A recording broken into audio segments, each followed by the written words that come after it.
Am I the only one?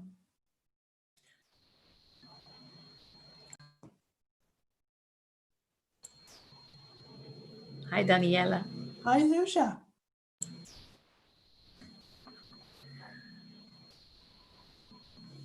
I thought I was late.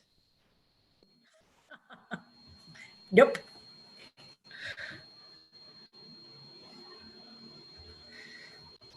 Do you have other people registered? Yeah, there should be 2 more, I think.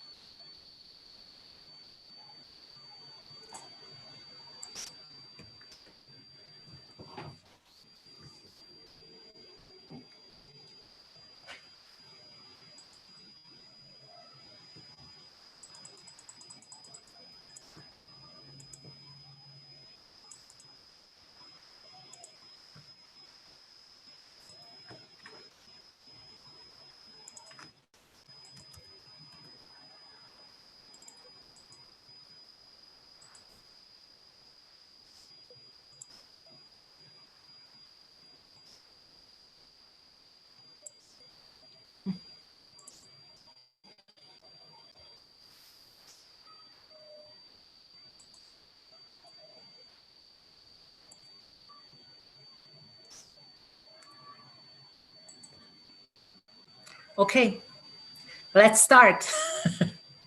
Hello, everyone. Hi, David. Hi, Daniela.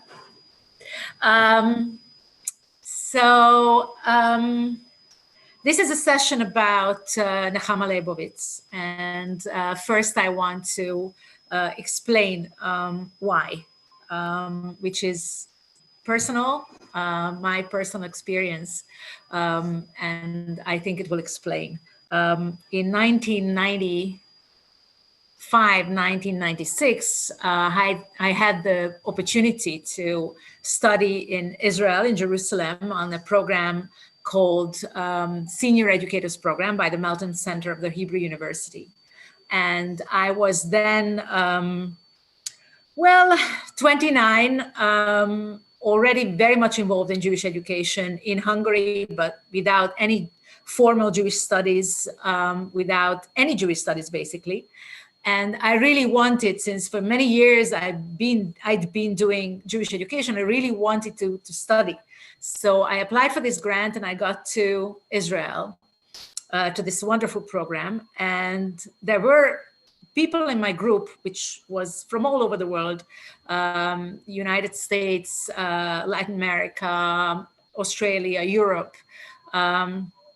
There were a couple of people who knew a lot of stuff about the programs. So they knew because their husbands did it before them, or they had friends who knew what's happening in the Melton program.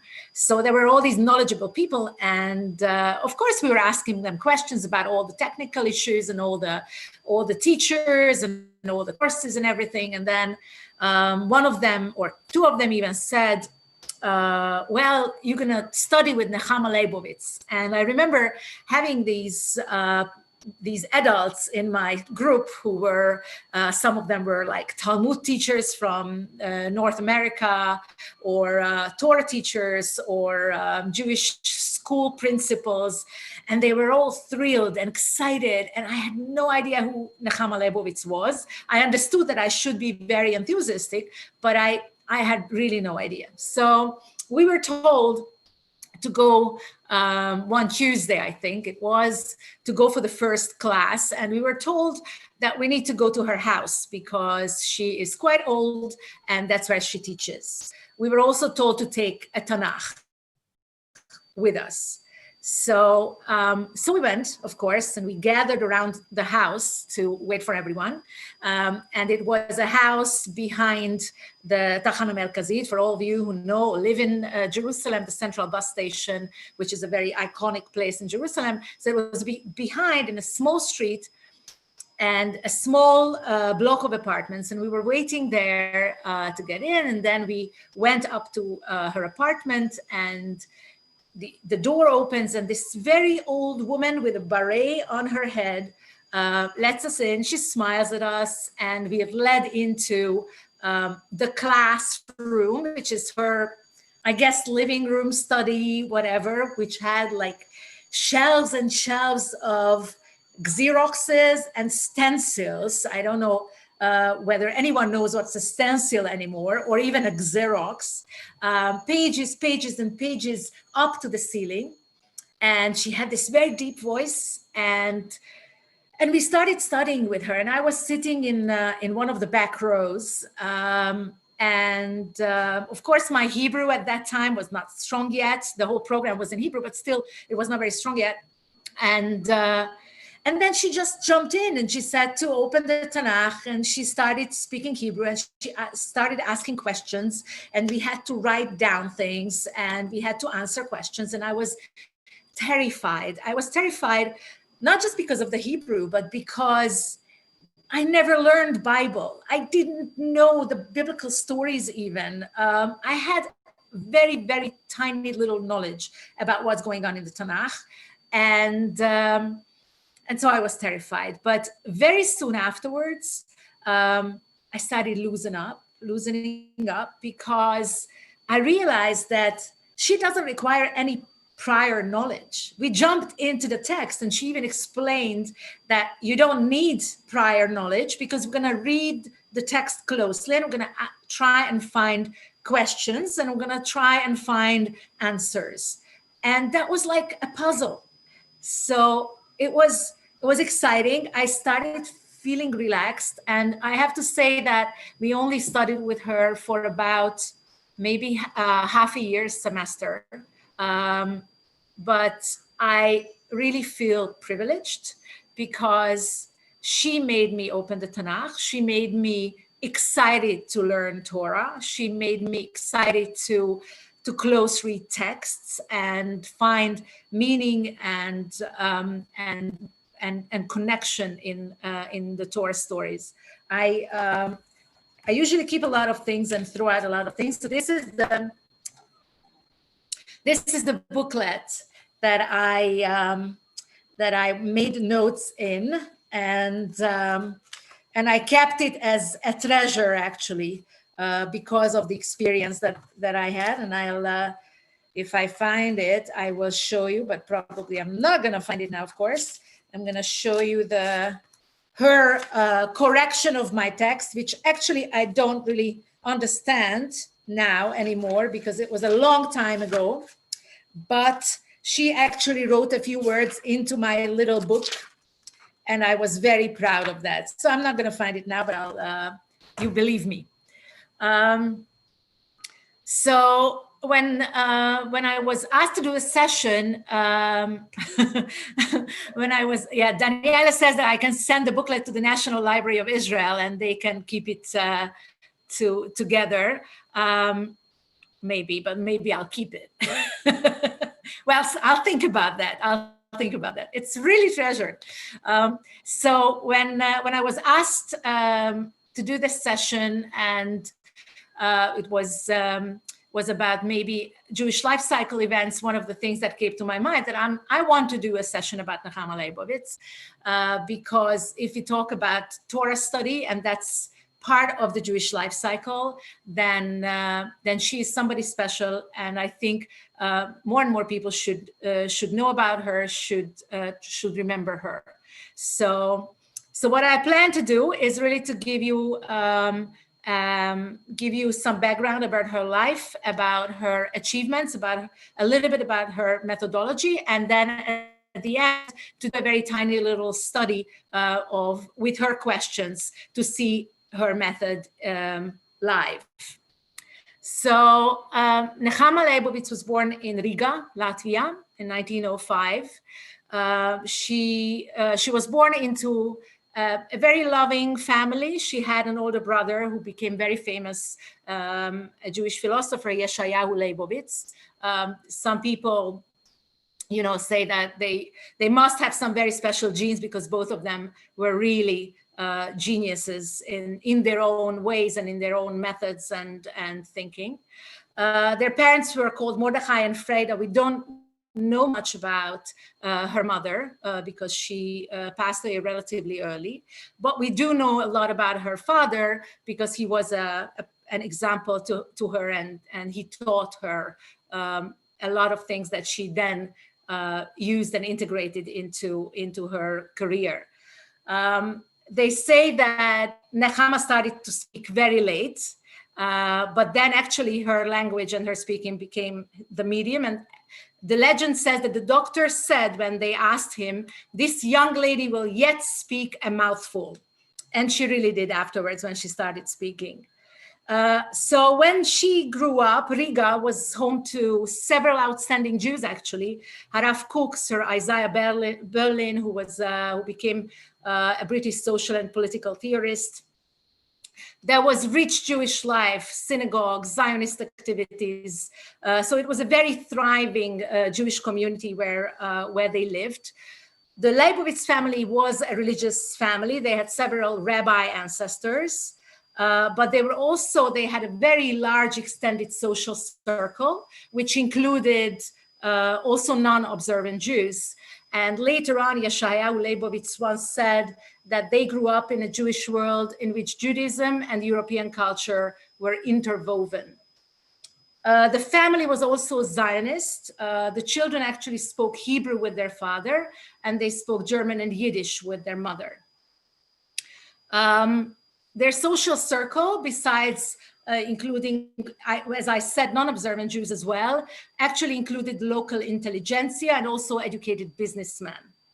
And the father, who was a very successful businessman apparently, thrived in this end of 19th century, beginning of 20th century, thriving economy. A lot of Jews arrived to Riga at that time.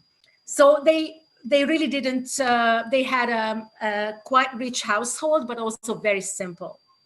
And Nehama later on spoke a lot about her father, who was actually her first teacher of Rashi, and who also loved riddles and quizzes and games, which actually became her basic tools when she started her teaching career.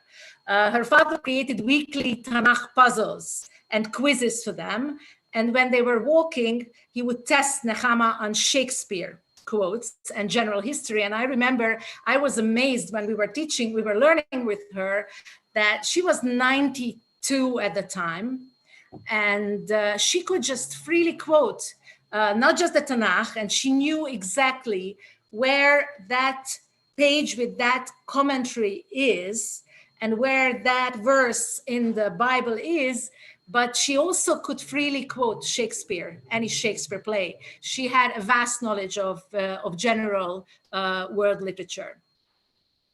One story which I liked very much, I'm actually using a beautiful book written about Nehama Leibowitz, written by Unterman. And she relates a story in the book where Nehama would bring her father's slippers to him, saying that she was trying to be a good girl between Rosh Hashanah and Yom Kippur, between the Jewish New Year and the Day of Atonement, which is the Aseret Yamim, to reflect yourself and be good. And her father said, Nehama, that is not the hard part. I'd much rather that you be a good girl between Yom Kippur and Rosh Hashanah. So during the year, basically. So a little bit about her schooling. She did not go to school. She did not go to cheder. She did not go to elementary school, not public and not Jewish. They were, both her and her brother were taught by a private tutor and hired teachers who would actually accompany the family on the family vacations. So in 1919, they moved to Berlin because of the Russian Revolution and because of the independent Republic of Latvia was established, and they had to move, and they moved to Berlin. It took them some time to really sink in and acclimatize, especially because they were not German, and they were many times stereotyped as students. So there was a big clash between Western Jewry and Eastern Jewry, and the Western Jewry looked down many times on these Jews coming from the Eastern countries and being uneducated in their eyes and being very different and kind of like being shameful. I have to admit that that my grandfather, who was a Budapest Jew and looked at himself as a Western Jew and spoke German and everything, he also would have the same attitude, because later on he would tell me that as a businessman, he had to go into this cafe which was full of these Polish Jews, and how inconvenient it was for him. So that were the times. But they also said that overall it was for them a very positive experience. Berlin in the 1920s had the largest Jewish community in Germany, and it was a hotbed of Jewish and non-Jewish creativity. So it was very stimulating for the young girl, Nehama. It nurtured several Jewish giants like Menachem Mendel Schneerson, the Lubavitcher Rebbe, Rabbi Soloveitchik, Abraham Joshua Heschel spent time in Berlin. And there was actually a rumor that Nehama spoke with the Lubavitcher Rebbe and Rabbi Soloveitchik and studied with them at the university. It's not true. What is true, though, that later on, the Rebbe, the Lubavitcher Rebbe, really recognized Nehama's greatness and sent her groups of Hasidim who were really not happy that they are being ordered to study with a woman. So in Berlin, in the end, Nehama did go to school, did go to high school where she matriculated. And then from 1925 to 30, she was studying at the universities of Berlin, Heidelberg, and Marburg. She studied English and German philology and literature and Bible studies. And she also studied at the Berlin College for the Scientific Study of Judaism, Hochschule für Wissenschaft des Judentums. And the I hope, Miriam, that I said it right. The Hochschule was the only place actually where she had formal Jewish studies. It was a very open institution. Women attended, non-Jews attended. It was very academic, but at the same time also very informal. And this is the institution, but in the end, Nehama could really interact with scholars and rabbis and rabbinical students. And then she completed her doctorate at the Marburg University. And she also started her teaching career already then. She used a method called Ivrit be'Ivrit. So she taught Hebrew in Hebrew, which today is common sense, but that time it was totally unheard in Berlin. It was Eliezer ben Yehuda, the father of modern Hebrew, who started using that method, and Nehama used that too. She taught in schools. She actually taught in a school which was something that she appreciated because it combined the Orthodox sensibilities with the openness to German culture and emphasized ethical behavior.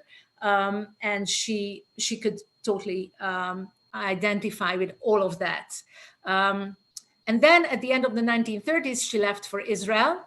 By then, she already published her first articles, gave her first lectures at the university, and she was only 23.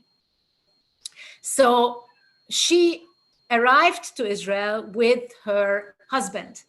And there were several misconceptions about her marriage. A lot of people actually thought that she never married because her last name didn't change. It remained Leibowitz all her life. So there's a conversation when she was asked, so Nehama, tell me, how do you know when you love someone? So she said, you know.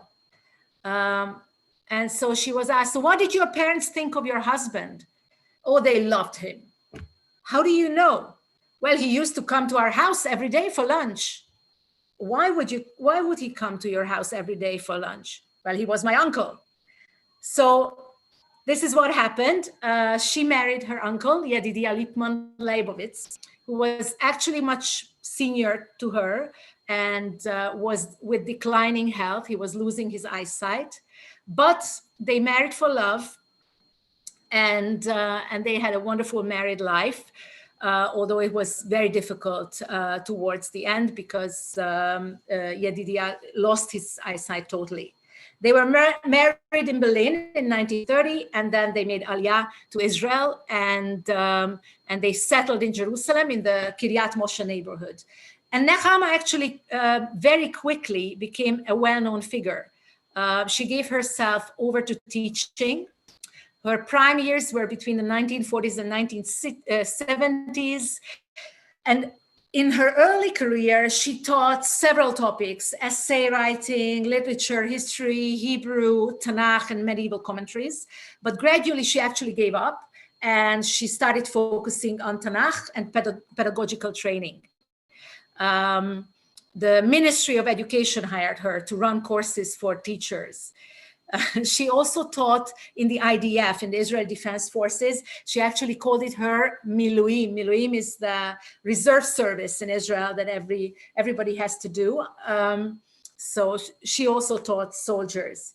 She actually taught the longest running informal Tanakh class in Israel, launched by the wife of Israel's second president, Yitzhak Ben Tzvi, and it ended in 2003 after 50 years.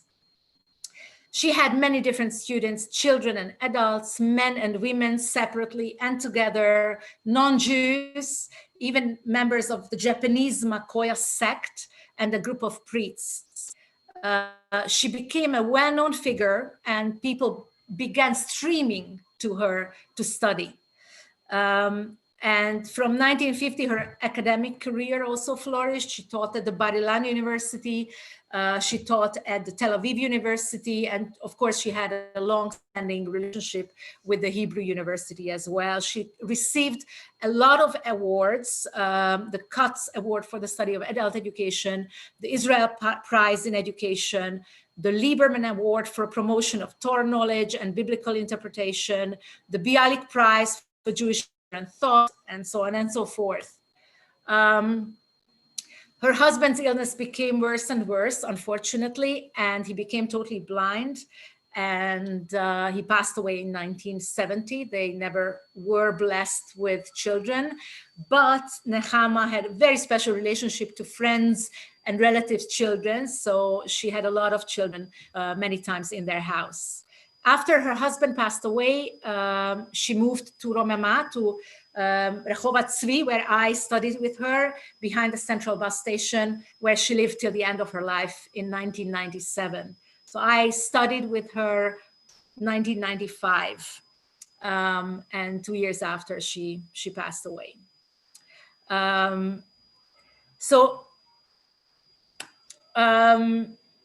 That's her life in short, really in short. And now I'm going to speak about a very special project that she ran. But before that, I just want to show you some pictures about her.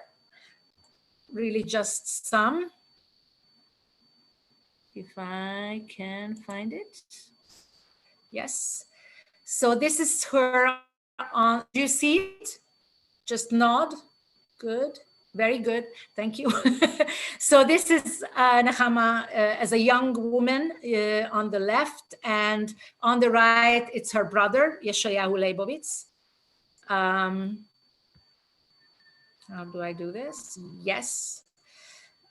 This is her teaching on the left, and on the right, it's the Gilayon that I'm going to speak about next. So I'm not going to stop here, but this is a page that she prepared with questions about the weekly Torah portion. Later on, she published her commentaries, and it's not her commentaries mostly, but her compilation of questions and commentaries called Studies in all the books of the Torah. And that's her in her older age. That's how I met her, or even older. That's the beret that really characterized her all her life. And she was really a mesmerizing personality. And this is what I wanted to show you, that it was her request. On her grave, there's one word behind her name, Mora, teacher. And that just shows really in very simple way who she was. And just, I liked this on the right, this graphics, this poster. Great teachers enable students to find their own questions in the text. And that's what she did, actually. That was her major mission, to help people to find the questions.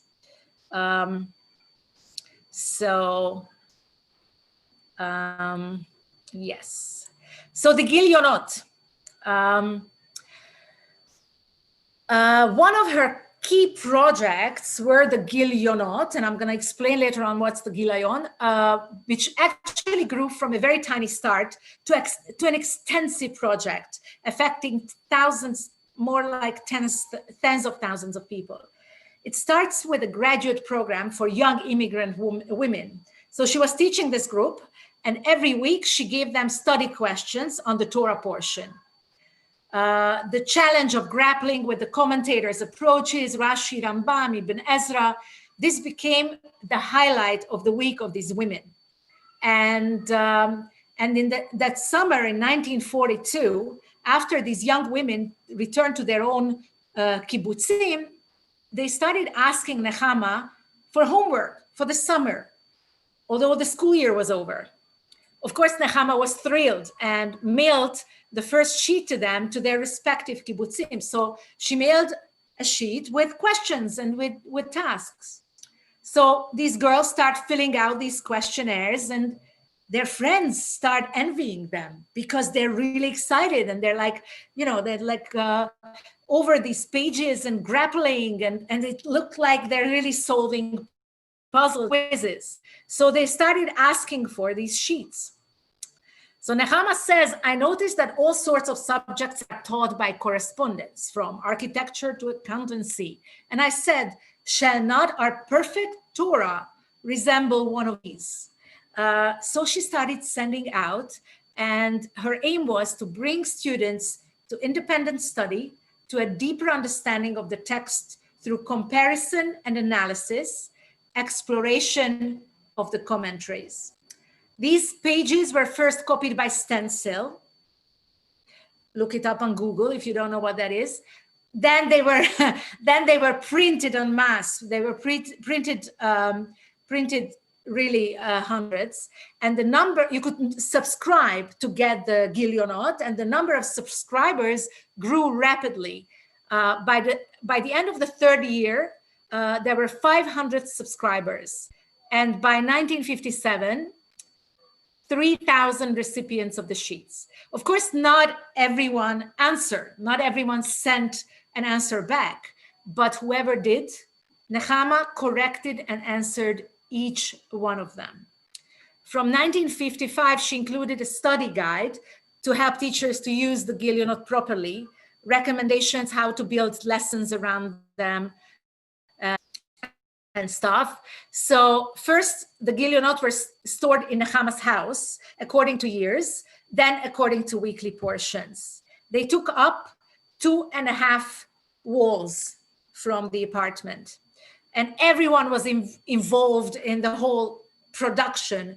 Her family, friends, their children, everybody was recruited to help. Somebody remembers that she had a huge mailbox in the hallway of her apartment building. Everyone else was lined up, and what everyone else's was lined up and was the same size. Hers was 4 big because she needed the space. And she used every moment, every spare moment, to check sheets, whether at home, in cafes, traveling to lectures. And of course, this whole project was praised by rabbis and scholars, and it was actually termed a one-woman open university course. It was actually the first pre-computer website, if you think about it, the most successful of its kind. The real secret was in the questions. She provoked the student into intellectual investment. So they were really like puzzles. She believed that answers are easier to find than questions. Actually, the Gilayon means scroll, but it also appears in the book of Isaiah And according to Rashi's interpretation, there it means mirror. So Shira Leibowitz Schmidt pointed out that is what the Gilionot did for the student, revealed the face of the viewer. The worksheets were actually put together quite similarly. First, you needed to examine the verse, the section, the chapter very carefully, read the commentaries under discussion, answer the questions. And the questions were like this: what is the difficulty addressed by the commentator? What led the commentator to give additional explanations? What do the commentators add? What are the different problems that are addressed? What is the weakness of the commentary? So she was actually criticized for this, that she said that she actually dared say that there are weaknesses in the commentaries.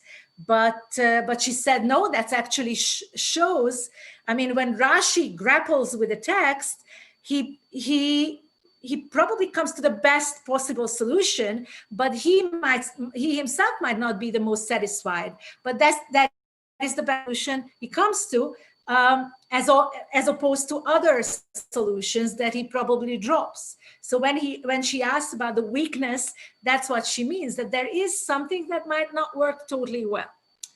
Nehama trained the students to search for the questions implied in the commentaries, because the commentators were responding to difficulties in the text. And she cited many different sources. She cited Tanakh and Talmudic and Midrashic sources, commentators through the ages, ethical teachings of the Musar movement, and contemporary religious philosophy. I think for me, when I used now I really brought one that misses the so this is the studies in Bereshit. When I was preparing for Parashat Hashua for me, the biggest value was all the different commentaries that she brings together from all different ages to show the different questions that they answer. A very broad spectrum of people filled out these Gilionot, religious to secular. It spread from kibbutz to kibbutz, like secular kibbutzim. It actually began with the older members of the kibbutz who remembered Torah study back from their own communities, and then younger people saw and joined. And Nehama tried to imagine these people that corresponded with her, especially those who regularly corresponded with her. And sometimes she even wrote to them and was surprised. So once she wrote to one correspondent from Tel Aviv, who wrote very intelligently for a year. And then she inquired about his profession, and he wrote simply, "I'm a municipal street cleaner." And she was proudest of the simple people and their devotion to Torah. The Gilionot actually reached the border settlements. They went to Israeli army bunkers. During the War of Independence, the military rabbinate sent over 1,000 sheets to soldiers. And then from 1951, the World Zionist Organization started distributing the Gilionot to diaspora. So they were spread throughout the Jewish world: Netherlands, Switzerland, Morocco, Turkey, Tunisia, Libya, and then later, of course, the United States all over. And in the 1970s, they were translated by refuseniks into Russian. The refuseniks were Soviet Jews who were refused Aliyah, were refused to leave the Soviet Union. The students were not graded, but rewarded with exclamation points and remarks in red pen. So when I was trying to find, actually when I prepared, I went back and I remembered that once she wrote Tov, and I was so proud, and I now didn't find it. So probably it's like a memory that, that I'm remembering with a positive thing. I also remembered my report card to be much better than it actually was. So she wrote things like Nachon, Tov Meod, Bevadai, Metsuyan. She wrote things like, this is worth an orange. But she also wrote criticism, like, where did you get that from? or lo nachon, meaning not true. So, and this is also what she said out loud. And I think that I remember from our class that if she said nachon or tov, everybody was like floating around, even these very serious Talmud teachers from the United States. So the impact, the Gilionot became somewhat a subculture. Neighbors compared answers, couples did it together. And there's a story about two new immigrants who settled in the same kibbutz, and they were filling out the Gilionot. And Nehama sometimes helped save time by directing a kibbutznik to her comments on another member's sheet. So there's a story about this girl, Hannah, and her instructions to her was to go and see what she wrote on Azriel's sheet, and vice versa. So this actually got Hannah and Azriel to talk, and they got engaged and they got married. And then they decided to drop in on Nehama in Kiryat Moshe. So they rang and they said who they were, like they said which kibbutz they were from, and she immediately knew who they were. And they said we had no idea how she knew. In 1971, she stopped producing the Gilionot, probably also due to the sad fact that her husband passed away, but she still photocopied them and sent them out. She just didn't produce more, newer ones. She still continued to correspond with around 100 subscribers a month in her old age. By 1986, she responded to over 40,000 letters. Yeah, it's incredible. Later on, he convinced her to actually produce the Iyunim, the studies, where she writes the answers,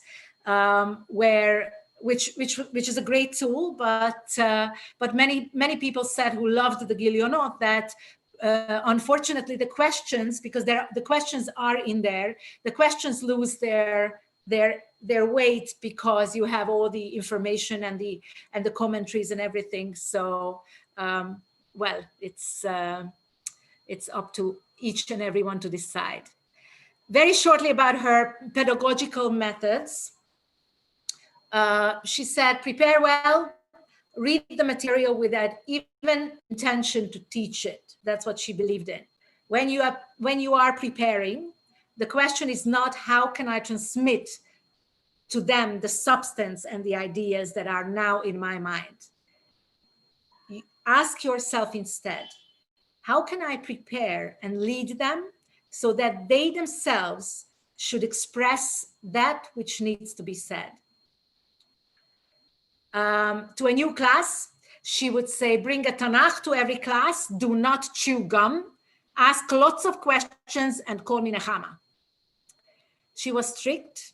Yeah, I was terrified by her, but very meticulous. And she had a great sense of humor and remarkable knowledge. And she had a very personal approach. She would remember people after many, many years when they came back, a rabbi who came back after many years and made aliyah, and she suddenly saw him and said, what did you take so long to make aliyah? She actually refused to teach anybody without the Tanakh. She argued that sharing books prevents the student from looking at the text through his or her own eyes. And I think that was one of the most important things for me that she said, and that's what I learned from her, and that's what I also used in my classrooms many times, that she asked a question and she said, write down the answer. And she even explained that if I ask a question and I don't ask you to write down the answer, then they're always in the class. There are the eager students who will put up their hands immediately, will answer, and then you will not think. And I want you to think. I want everybody first to think about this. I want you to invest your thought in the questions. So that's what we did also in her class. She asked a question and then we had to write down. And she always asked us to say in one, what is the difference between this and that commentary in 1 or 2 words maximum? If there was a sentence, that usually didn't get a tov mark, a good mark. There were 2 yeshiva students who didn't bring a Tanakh to her class or notebooks. And Nehama announced to the room, it's the TV generation, they come to sit and watch. She used stories. She was a great storyteller. She used humor. She used drama. And she had 3 major goals: imparting knowledge, activating the students, and transmitting love for the Torah. She listed 5 practices that teachers should refrain from. You should not lecture. You should not allow students to write while the teacher is speaking. You should not ask factual and rhetorical questions. You should limit the types of activities and questions used. I'm not very good in that. And you should not give introductions. And she really did not give introduction. I was amazed. She just jumped right in. She said the text, the verse, that's the important thing. So we have a few more minutes, and I just want to try it out, if you allow me. I'm gonna share the screen again. And so I brought, do you see? This is Migdal Bavel. And I let you just read through, and then I'm gonna switch to the questions that she asks about this chapter. And I encourage you now to unmute yourself if you want.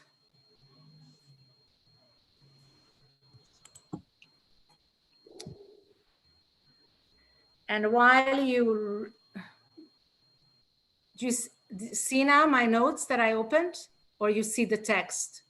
You see just the text. Good. So, because that's where I have the questions. So the steps that she followed is that her famous question was, what is bothering Rashi? Like, what is the kushia, the difficulty that the commentators are addressing in the text? It's not a question, the kushia. It's why does the verse say A, whereas you might have thought B? Once the student found the difficulty, the second stage was to identify commentators. And then she would ask, so what are the pluses and the minuses of one particular solution? So what is this commentary have? What does this commentary have as a plus as opposed to that commentary? And then lastly, she would ask, what meaning does the biblical verse and commentary have for us? What insight do we gain for our lives? And so I'm reading you to, I'm going to read one question because I don't want to overdo this.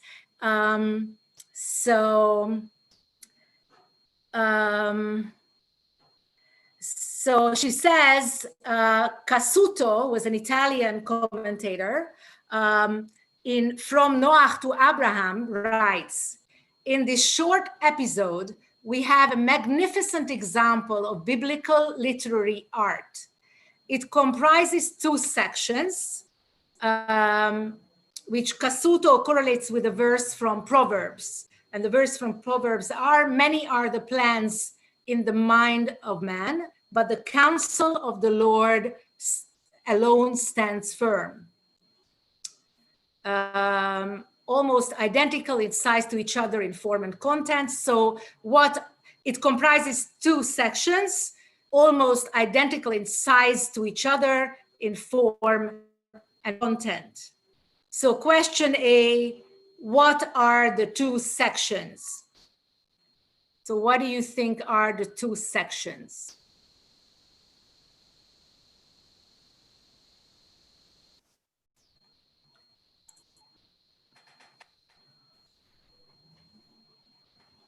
Yes. what's happening between the people and then what's happening in Lord's head or or talking to the angels. So the people and then up God. Yeah. Uh-huh. Anybody else?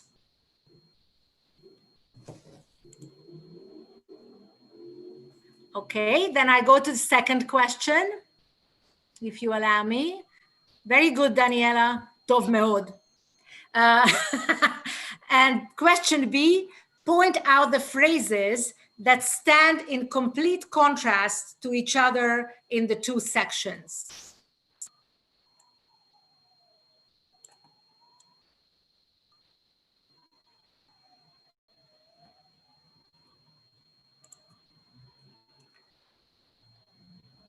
Oops, sorry.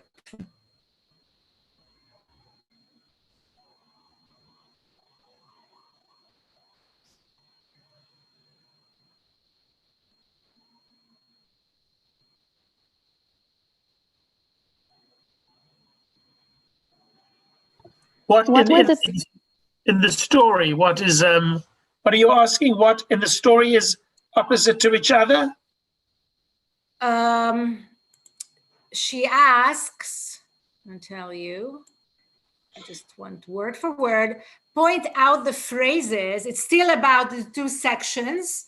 So it's two questions to the same commentary of Casuto.